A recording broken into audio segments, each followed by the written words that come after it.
In times of uncertainty, you can be certain about one thing, and that is a cheap Windows 10 Pro Key license. For as little as 15 bucks using the coupon code TYCSK, you can quickly and easily get rid of that annoying Windows Needs Activation message in a few simple steps. Links in description below. In the world at the moment, there is a lot of uncertainty going around to the point where, at least in Australia here, people are buying out, of all things, toilet paper. That's right. If you are in apparently a zombie apocalypse where you need supplies, the first thing people can think of is a toilet roll. Not canned food or stuff that lasts a long time on the shelves, toilet paper, that's right. Because the most important thing you can do in a recession is wipe your bum. This is right. In Australia here, we have sold out of toilet paper even before things like canned food, which are still readily available on the shelves.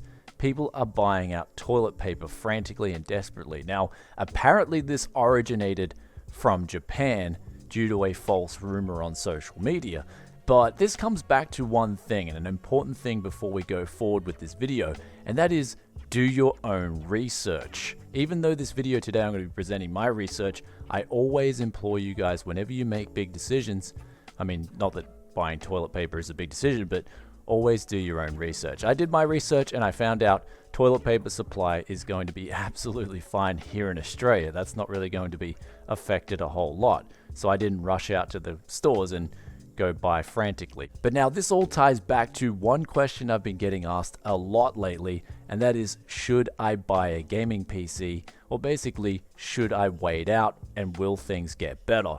However, in order to answer this question, we're going to go through a few different scenarios with you guys here today. But make no mistake, this is the first time we have been in a situation like this. And sure, we have seen other illnesses in the past that do have similarities to the virus that we're talking about today, but none have had the economic impact that this virus has already had. And so one thing that we can draw from this already is that consumer behavior is one thing that can be unpredictable in an unpredictable event. I don't know how people are going to respond to this, just like we saw with toilet paper.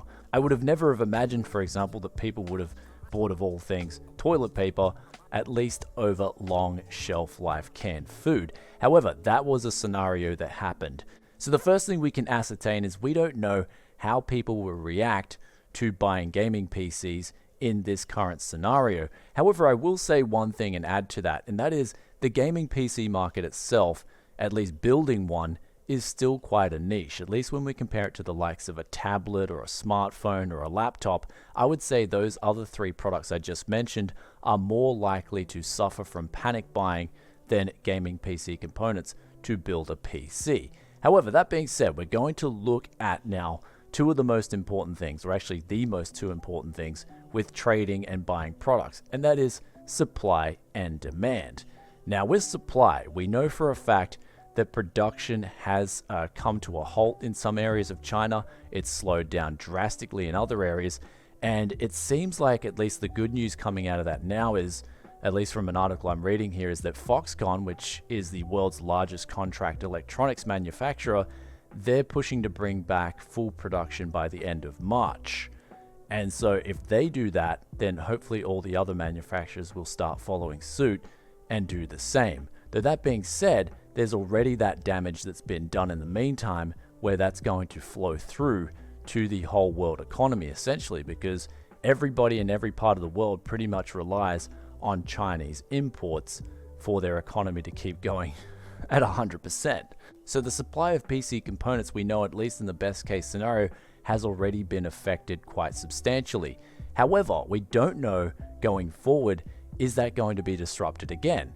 Because it seems like China has shifted their stance from closing borders down interstate to opening them up and getting their economy running up to full speed again. However, if the particular virus does get worse, will they then close borders again? Nobody knows that answer. So going forward, we know for a fact that supply has been affected in the world of electronics. If you guys don't know who Foxconn are, a quick example would be those sockets on motherboards. Foxconn pretty much make the majority of those. So if they stop production of things like motherboard sockets, for example, then motherboards just simply aren't going to be shipped, period. And now we're going to move on to the most controversial part in today's video, or at least in my opinion, and that is demand. And so when we look at demand, basically what we've got here is a market that we don't know what's going to happen in. However, my argument is that demand is at least, or at the very least, going to remain constant.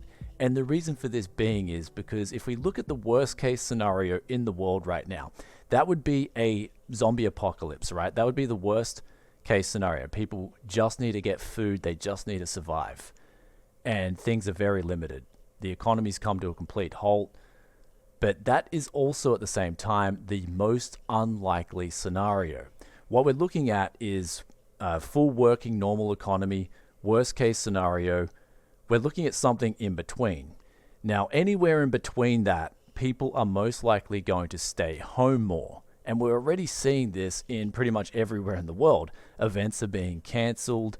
Markets have a lot less follow through traffic, a lot less customers in general. So basically more people are staying home. And so when people stay home, they're going to need entertainment, at least above that worst case scenario, which is the zombie apocalypse. So in that case, they're going to need things like TVs, smartphones, laptops, and of course, you guessed it, a gaming PC. And so the question you have to ask yourself now is, do you have a good gaming PC and are you happy with your gaming PC? And I'd say most of you guys probably are. Or do you have intentions to build a gaming PC very soon? If you have the intention to build a gaming PC very soon, then you may wish to build now because things are going to be uncertain going forward. And now another thing we can look at too to add into this demand debate is also the prices of products right now. They haven't really gone up a whole lot. I believe looking at the price trends here, SSDs have gone up slightly, but RAM, graphics cards, all that other stuff, CPUs and motherboards, they all still have pretty good price tags on them that are at pretty much historical lows. So from what I can see here is that we've got a supply that has been disrupted. And so that means we're going to basically have lower supply at the very least in the next few months. Best case scenario. Demand. We're looking at either a constant level of demand or an elevated level of demand due to more people wanting to stay home. So with those two powers combined, even Captain Planet could tell you that the prices will go up. Though the last thing now is to throw a curveball into this whole equation. That's right. This camera right here, whenever I record on this one, it is known as the curveball camera. And so the curveball argument here is that what if people lose jobs and then they can't afford a gaming PC? Will that in turn bring the prices of components for gaming PCs down? And to answer that one, that is a possible scenario, definitely, especially some of the companies that sell components that have heavy amounts of loans and debts where they need to constantly sell products, otherwise they'll go bankrupt. However, that being said, most retailers and businesses will want to keep making a profit. And at the moment, with the current prices of gaming PC components, the prices are already very competitive. And I know this because I do speak to quite a few industry contacts. So I guess banking on the fact that prices would come down wouldn't be as likely as the previous scenario that we discussed in today's video. And on top of all that, if you live in a country like Australia where prices are tied to US dollar, even though we trade in Aussie dollars, when the Aussie dollar gets weaker, that means prices usually go up as well. So we're also faced with an additional factor that could make prices go up, as opposed to people in the US. If the US dollar gets stronger, that could actually make components come down for you folks over in the US of A. So coming out of this video, I can only tell you with 100% certainty that no one will be certain on what the prices and what the market will be like in 2 months' time. However, we can just basically make some calculated guesses to say that, well, if prices are decent right now and you can afford to upgrade your PC, or of course you want to build a new gaming PC, then doing it now may be a better choice than facing the uncertainty that is to come. And with all that out of the way, we're going to now relate all that back to the main question, and that is, should you go out and buy a gaming PC right now? And that basically comes down to the question of, do you need a better gaming PC? But at the same time, I've even said this in the past, I can have a lot of fun even on something that's like a 60 hertz monitor and a $100 to $200 gaming PC. And I guess in point, that is why I do a lot of used price performance here on the channel. And so if you're looking to build a new PC and the prices are too high, always consider what you can get on the used market. For instance, in the previous video, we did a roundup of used GPUs to get right now, and you can save a lot of money and get the best price performance for your dollar if you go down the used route. The one thing I know for certain is that PC gamers, we're pretty smart and we're pretty switched on. We already survived the GPU cryptocurrency mining craze, where that sent the GPU prices up through the roof. We came out of that one relatively unscathed, and we'll come out of this one without too much scuffing in the process. And with that aside, I hope you guys enjoyed today's video.